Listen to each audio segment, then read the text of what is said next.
Welcome परिवार, कैसे हैं आप सब? होपफुली आप सब लोग अच्छे होंगे। तो आज की वीडियो में मैं बताने वाली हूँ एक गुड न्यूज़, बहुत बड़ी गुड न्यूज़ है। काफ़ी समय से सोच रही थी बताने का, लेकिन कुछ हो जा रहा था और उस वजह से नहीं बता पा रही थी। और मुझे अब लगा कि अब सही समय है बताने का। अभी मैं थोड़ा स्टेबल भी हूँ, ठीक है, माइंड स्टेबल है, अभी सब कुछ थोड़ा सा नॉर्मल चल रहा है। तो मैंने सोचा कि अब ये सही समय है बताने का। तो गुड न्यूज़ है कि मेरा मिनी वर्जन बहुत जल्दी आने वाला है। अब बेबी बॉय है या बेबी गर्ल ये तो पता नहीं, इंडिया में तो पता नहीं चलता है। तो खैर अभी मेरा 7th मंथ कंप्लीट होने वाला है, कुछ ही दिन में हो जाएगा, 4 दिन में हो जाएगा, हाँ। और उसके बाद बस मेरा 8 मंथ लगने वाला है और जल्दी ही आई थिंक 2 महीने ना, 8वां महीना 9वां महीना, हाँ, 2-2.25 महीने में हमारे हाथों में होगा बेबी बॉय या फिर बेबी गर्ल। बहुत सारी चीज़ें चल रही थी, क्यों नहीं बताया मैंने इतने समय से, इसलिए क्योंकि जब जिस समय पता चला था उसके कुछ मतलब ऐसा होता है कि नॉर्मली लोग 3 महीने के बाद ही बताते हैं। डॉक्टर भी बोलते हैं कि एटलीस्ट 3, साढ़े 3, 4 महीने तक मत बताओ। हमारी जो मेरी डॉक्टर है उसने ही मना किया था कि 4 महीने तक बताओ मत, क्या ज़रूरत है बताने की अभी मत बताओ, जब सब कुछ स्टेबल हो जाए उसके बाद डिस्क्लोज़ करो। तो उसके ही बीच में फिर पंकज के पापा एक्सपायर हो गए थे, वो सारी चीज़ें चल रही थी। फिर हम लोग वहाँ गए थे, उसके घर गए थे, फिर वहाँ से वापस आए। वापस आने के बाद बस वो माहौल थोड़ा अलग हो गया था और उसके बाद धीमे धीमे कुछ चलता रहा। प्रेगनेंसी में ये होता है कि कभी कभी कुछ बीमार पड़ते ही रहते हो, कभी कुछ हो जाएगा, कभी कुछ हो जाएगा, कभी ये टेस्ट, कभी वो टेस्ट, ये सब चीज़ें चलती रहती हैं। तो फिर लगा कि थोड़ा सा स्टेबल हो जाए चीज़ें तब बताया जाए, और स्टेबल हो ही नहीं पा रहा था। कब एक चीज़ सही होती तो पता चलता दूसरी चीज़ हो गई, दूसरी चीज़ सही होती तो पता चला तीसरी चीज़ हो गई। तो चल ही रहा था। अभी फिर अब लगा कि अब हो गया, 7 महीना कंप्लीट हो रहा है, तो अब बता देना चाहिए, क्योंकि 2 महीने बाद जब बच्चा आएगा तो ऑब्वियसली फिर वो तो मैं छुपा नहीं पाऊँगी ना ऑब्वियसली। तो इसलिए मैंने सोचा कि अब सही समय है बताने का। बहुत सारे लोग के मन में ये सवाल होगा कि अचानक से ये सारी चीज़ें कैसे प्लान करी मैंने। बात यह है कि ये सब अचानक से नहीं होता है। एटलीस्ट एक्चुअली काफ़ी चीज़ें मैं हंसते हंसते बोल देती हूँ, बट बहुत सारी चीज़ें होती हैं मेरी लाइफ में। बहुत सारे लोग चले गए हैं, मतलब मम्मी पापा चले गए हैं, सब कुछ बदल गया है सारी, मतलब पर्सनल लाइफ में अगर मैं अपने घर के साइड पे देखूँ, बहुत चीज़ें उथल पुथल हो गई हैं, बहुत सारी चीज़ें हुई हैं। मैं बहुत भागी दौड़ी हूँ, ये मैं जानती हूँ, या फिर जो मुझे करीब से जानते हैं लोग वो जानते हैं। और उसके बाद पंकज ने भी अपने पेरेंट्स खो दिए हैं, कोई है नहीं, है ना। तो ये था कि सब जा ही रहे हैं, एक एक करके सब लोग जा ही रहे हैं। और उसके पहले मम्मी गई, फिर दादा गए, फिर पापा गए। तो ये था कि मैंने भी अपनी लाइफ में जो बहुत ज़्यादा करीबी लोग थे वो खो दिए हैं, पंकज ने भी खो दिए हैं। तो ये था कि कोई तो अब ऐसा आना चाहिए लाइफ में कि जिसे हम बोल सके कि हाँ हमारा अपना है। मतलब अगर मैं सोचूं कि मैं अपने मन की बातें किसी से कहूँ, फैमिली मेम्बर्स होते हैं कि उनसे कहा जाता है, तो ऐसा कोई भी नहीं है। फैमिली मेम्बर्स की बात कर रही हूँ, तो ऐसा कोई नहीं है कि जिससे मैं बात कर सकूँ। मुझे लगता है कि इस समय पे अगर आप प्रेगनेंसी के टाइम पे बहुत इम्पॉर्टेंट होता है कि आप अगर आपकी लाइफ में पेरेंट्स हैं, बहुत ज़्यादा हेल्प होती है। मेंटली होता है और फिज़िकली होता है। तो यही रीज़न था कि सोचा कि हाँ अब समय है, समय जा रहा है, लोग जा रहे हैं बट कोई आ नहीं रहा है, सब माइनस हो रहे हैं। पता नहीं क्या, मतलब मेरे साइड से भी ऐसा है, पंकज के साइड से भी सेम चीज़ है। हालांकि मुझे हमेशा से पसंद था कि भरी पूरी फैमिली हो, मज़ा आए, सब लोग हों, बट ऐसा ना मेरे घर के एंड से ज़्यादा हुआ, मेरे घर के एंड से हुआ, ना ही पंकज के एंड से हुआ। प्रेगनेंसी के ये जो 7 महीने मेरे गुजरे हैं, मतलब जैसा ऐसा लगता है दूर से देखने में कि सब कुछ बहुत नॉर्मल होगा, आराम से सब चीज़ चल रहा है, क्योंकि हर कोई हंसता मुस्कुराता चेहरा देखना चाहता है, कोई परेशानी दुखी वाला चीज़ें नहीं देखना चाहता, तो इसलिए लोग उस पर ध्यान नहीं देते हैं और इसलिए बहुत सारे लोग बताते नहीं हैं। खैर, प्रेगनेंसी का जो फर्स्ट 3 मंथ्स थे वो तो थोड़ा वैसा गया था, मतलब मुझे बहुत ज़्यादा वीकनेस रहती थी और हार्मोनल चेंजेस की वजह से मेरा मतलब मेंटली ऐसा लग रहा था कि अगर आप प्रेग्नेंट हो रहे हो तो एटलीस्ट आपको मेंटली बहुत ज़्यादा स्ट्रॉन्ग होना चाहिए। अगर आप स्ट्रॉन्ग नहीं है, आपके पास मेंटली सपोर्ट नहीं है ना, लोगों का सपोर्ट नहीं है, ज़रूरी नहीं फिज़िकली लोग वहाँ हो, मेंटली सपोर्ट नहीं है, तो आप पागल हो जाओगे, परेशान हो जाओगे। तो 3 महीने वैसे वैसे चले गए थे, फिर 4, 5, 6 महीने जो थे उसमें भी वही, उसमें और ज़्यादा हो गया था कि हार्मोनल चेंजेस की वजह से लगता था कि बहुत ज़्यादा मैं कंट्रोल नहीं कर पाती थी। अगर मैं सैड हूँ तो बहुत ज़्यादा सैड हो जाऊँगी और ठीक ही नहीं हो पा रही हूँ, और कुछ सोच रही हूँ सोचती रह जाऊँगी। बहुत सारी चीज़ें होती है, नहीं समझ में आता। जब आपके पास आसपास जब आपके पेरेंट्स नहीं होते, आपके पास लोग नहीं होते बात करने वाले, तो ये सारी चीज़ें होती हैं। तो इसीलिए आपके पास जितना ज़्यादा से ज़्यादा सपोर्ट हो लोगों का मेंटली फिज़िकली, वो आपको लेना चाहिए।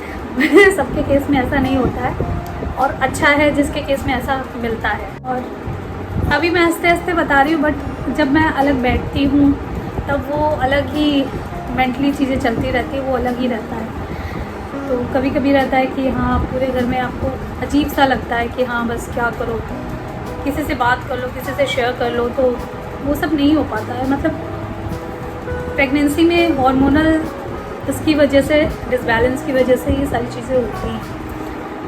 खैर, बहुत सारे लोगों को लगता है कि ठीक है, नॉर्मल है। नॉर्मल कुछ भी नहीं है। एक नॉर्मल इंसान को और एक प्रेग्नेंट इंसान को कंपेयर बिल्कुल भी नहीं किया जा सकता है, क्योंकि उस नॉर्मल इंसान का अगर सर भी दुखेगा तो कंट्रोल नहीं कर पाएगा, नहीं हो पाएगा। लेकिन प्रेगनेंसी में क्या है कि आपका अगर सर भी दुख रहा है तो आप मेडिसिन नहीं ले सकते हैं, आपको फीवर चढ़ रहा है, मेडिसिन नहीं ले सकते हैं, कुछ इन्फेक्शन हो गया तो वो अलग परेशानी है। कहीं कहाँ क्या दुख रहा है, कभी हाथ दुख रहा है, कभी पेट दुख रहा है, कभी पैर दुख रहा है, कभी कुछ भी हो सकता है, कभी फीवर चढ़ गया है, फीवर में भी आप नहीं ले सकते हैं। बहुत सारी चीज़ें होती हैं, मतलब उठना बैठना चलना, और आपका बैलेंस जो होता है वो बिगड़ जाता है। बहुत सारी चीज़ें होती हैं जो कि नॉर्मल इंसान नहीं समझ सकता। सिर्फ मुझे लगता है वही लोग, नॉर्मल इंसान में वही लोग समझ सकते हैं जो कि पास से ये चीज़ें देखते हैं या फिर उस चीज़ को ऑलरेडी महसूस कर चुके हो, मतलब ऑलरेडी प्रेग्नेंट हो चुके हो, या फिर उन्होंने अपने घर में किसी को देखा हो करीब से, तो वो ही लोग समझ पाएंगे, अदरवाइज़ नहीं समझ पाते हैं। लोग की बात नहीं कर रही, बहुत सारे लोग ऐसे होते हैं जो नहीं समझते हैं उन सब चीज़ों को। तो मुझे ऐसा लगता है कि अगर आपके आसपास प्रेग्नेंट कोई विमेन है तो उसको बहुत ज़्यादा मेंटली केयर सपोर्ट की ज़रूरत होती है। फिज़िकली तो कुछ लोगों को ज़रूरत पड़ती है, कुछ लोगों को नहीं पड़ती है। जैसे कभी कभी तो पड़ती है, मतलब अगर आप बार बार बीमार होते रहोगे, प्रेगनेंसी में आप बीमार पड़ते रहते हो, कुछ कुछ चीज़ें चलती रहती हैं पूरे 9 महीने तक, और एंड के समय में तो और ज़्यादा चलता है। लास्ट जो ट्राइमेस्टर होता है, 3 ट्राइमेस्टर होते हैं। फर्स्ट ट्राइमेस्टर में 3 महीने आते हैं, सेकेंड ट्राइमेस्टर में 3 महीने, और जो लास्ट के 3 मंथ्स होते हैं वो सबसे ज़्यादा ऐसा कहा जाता है कि वर्स्ट होता है। तो उस समय तो लोगों की ज़रूरत पड़ती है, और जितना ज़्यादा हेल्प हो आप ले लीजिए, हेल्प जितनी ज़रूरत हो। पर मुझे लगता है कि आप शुरू से अगर एक्टिव रहेंगे तो शायद, अभी तक तो मेरा चल रहा है, 7वां महीना चल रहा है, मैं सारा काम 7वां महीना ख़त्म होने वाला है और सारा काम वगैरह करती हूँ। और नेक्स्ट मंथ से मुझे लग रहा है कि थोड़ा मुश्किल होगा, लेकिन मैंने खुद से बहुत ज़्यादा अपने आप को एक्टिव रखने की कोशिश करी है, क्योंकि मुझे मालूम है कि मुझे मेरी चीज़ें करने कोई नहीं आने वाला है, मुझे खुद करना पड़ेगा सब चीज़ें, और मुझे मेंटली स्ट्रॉन्ग रहना पड़ेगा। क्योंकि अगर इस समय पे अगर आपके मूड स्विंग्स होते हैं, बहुत सारी चीज़ें होती हैं, तो तब गड़बड़ हो जाएगा आपके बेबी के साथ। तो इसीलिए मैं कोशिश करती हूँ माइंड को स्टेबल रखने की। हालांकि बहुत बार कंट्रोल नहीं कर पाती हूँ, पर फिर भी जैसे ही समझ में आता है वैसे ही कंट्रोल करने की कोशिश करती हूँ। तो ये जो 7 महीने निकले हैं मेरे, तो पंकज ने काफ़ी सपोर्ट किया है, अदरवाइज़ बहुत मुश्किल हो जाता, क्योंकि बहुत बार मैं कुछ चीज़ें चलती रहती हैं, बीमार पड़ जाती हूँ, वीकनेस हो जाती है, कभी कुछ हो जाता है, कभी कुछ हो जाता है, कभी आपको इन्फेक्शन हो जाएगा, कभी कुछ हो जाएगा। तो हर चीज़ से बच बच के, ऊपर से खाने का भी पूरा ध्यान रखो। नॉर्मली मैं डाइट वाइट पे रहती थी, कभी कुछ खाती पीती नहीं थी। और दूसरी चीज़ है कि प्रेगनेंसी में आपको कुछ भी चीज़ें हो जाती है। बहुत सारे लोगों को डायबिटीज़ हो जाता है, किसी को थायराइड हो जाता है, किसी को ब्लड प्रेशर की प्रॉब्लम हो जाती है, लेकिन वो सिर्फ प्रेगनेंसी के एंड तक, डिलीवरी तक रहती है। और मुझे एनीमिया हो गया और अभी तक जो कि रिकवर नहीं हुआ है। और अभी देखा जाए तो बहुत ऐसा लग रहा था जैसे डॉक्टर बोल रहे थे कि हो जाएगा, दवाई से ठीक हो जाएगा, बट दवाई से नहीं हुआ, ज़्यादा नहीं बढ़ा। फिर डॉक्टर ने इंजेक्शन भी दिया है मुझे। अभी इंजेक्शन के 15 दिन बाद, अब जब 15 दिन कंप्लीट हो जाएंगे फिर देखा जाएगा कि मेरा कितना बढ़ा है। फिर शायद हो सकता है दूसरा इंजेक्शन लगे। और वैसे मुझे वहाँ पे जो नर्स थी वो बोल रही थी कि ज़्यादा नहीं बढ़ता है इंजेक्शन से भी। तो लास्ट जो रहता है वो ब्लड ट्रांसफ्यूज़न रहता है, जिसमें आपकी बॉडी में ब्लड चढ़ाया जाता है। और सबसे अजीब और सबसे बेकार बात यह है कि मेरा जो ब्लड ग्रुप है वो नेगेटिव है, ओ नेगेटिव है। तो ओ नेगेटिव ब्लड सिर्फ ओ नेगेटिव से ले सकता है, ले सब कुछ सकता है, लेकिन ले सिर्फ ओ नेगेटिव से सकता है। तो ये भी प्रॉब्लम है। लास्ट में क्या होगा पता नहीं। अगर बढ़ गया, 2 महीने बचे हैं, जितना बढ़ सकता है, क्योंकि एंड में ऐसा बोला जाता है 12 से 14 होना चाहिए आपका खून, लेकिन मेरा अभी है 10.3 है। पहले मेरा 9.5 था, 9.5 से अभी 10.3 हुआ है, वो भी 1.5 महीने में। और देखो 12 हो पाता है कि नहीं हो पाता है। अगर नहीं हुआ तो लास्ट वही चीज़ होगी जिसका डर है, और मुझे इसी चीज़ से बहुत ज़्यादा डर लग रहा है। एनीवेज, तो अभी मैं हंस के बता रही हूँ ये सारी चीज़ें, लेकिन दिमाग में मतलब जब ये सब चीज़ें हो रही थी, इंजेक्शन लग रहा था, ये वो हो रहा था, तब लग रहा था कि वो क्या चल रहा है, क्या होगा आगे। और एनीवेज, हो सकता है सब कुछ अच्छे से हो जाए। पंकज ने तो सपोर्ट किया है। बाकी फिज़िकली मैं बताऊं तो मेरी जो दोस्त है निक्की, उसने मेरी काफ़ी हेल्प करी, बहुत ज़्यादा, मतलब बता नहीं सकती हूँ। हर समय पे वो खड़ी रही है, आके मेरी हेल्प करी है। कुछ बार कभी कभी ऐसा हुआ कि पंकज नहीं रहा तो वो आके यहाँ पे रुकी, उसने मेरी काफ़ी हेल्प करी। और अभी भी जब भी उसको मौका मिलता है आके मेरी हेल्प करती है, आके कुछ बना के खिलाती है। जैसे एक बयान करती है वैसे ही का सारी चीज़ें करती है। तो उसके सपोर्ट के बिना भी बहुत मुश्किल होता मुझे, जब ज़रूरत पड़ी तो ठीक हो पड़ी। बाकी इस पर मैं डिटेल में वीडियो बाद में बनाऊँगी, जिसमें बहुत सारी चीज़ें हैं, बहुत सारे क्या क्या स्कैन हुए थे मेरे, और क्या क्या अभी एक स्कैन अभी और होने वाला है, बहुत सारी चीज़ें हैं।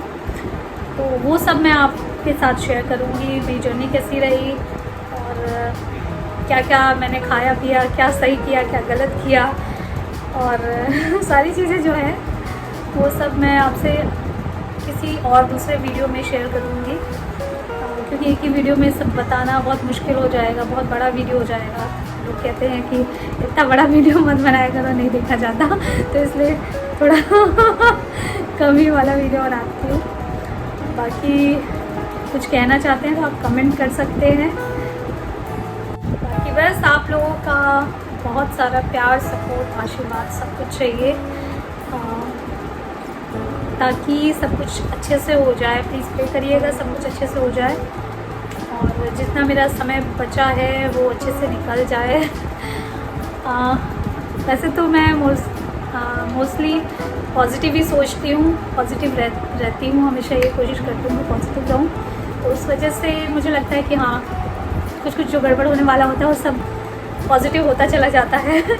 बट फिर भी कुछ जानकारी हो, कुछ ऐसा हो जो आप मुझसे शेयर करना चाहते हैं, वो शेयर कर सकते हैं। क्योंकि भाई मेरे आसपास कोई ऐसा है नहीं जो कि बताए कि ये चीज़ें वो चीज़। मुझे जितनी भी जानकारी मिलती है वो मुझे मेरी डॉक्टर से मिलती है। मेरी एक फ्रेंड है, रिसेंटली वो उसकी डिलीवरी हुई थी, उससे काफ़ी जानकारी मुझे मिली। बाकी मैं गूगल से कर के, गूगल, यूट्यूब, ये वो करके उससे जितनी भी जानकारी होती है वो लेती हूँ। तो खैर जो भी है, अगर कुछ आप बताना चाहते हैं तो बताइएगा, मुझे कमेंट करके बताइएगा। तो बस फिर आज के वीडियो में इतना ही। मैंने सोचा सबसे पहले ये बात बता दूँ। अब मुझे लग रहा था कि अब हाँ बता देना चाहिए। तो खैर चलिए फिर मिलते हैं अगले वीडियो में। तब तक के लिए हंसते रहिए, मुस्कुराते रहिए, लेते रहिए। Okay bye, love you all.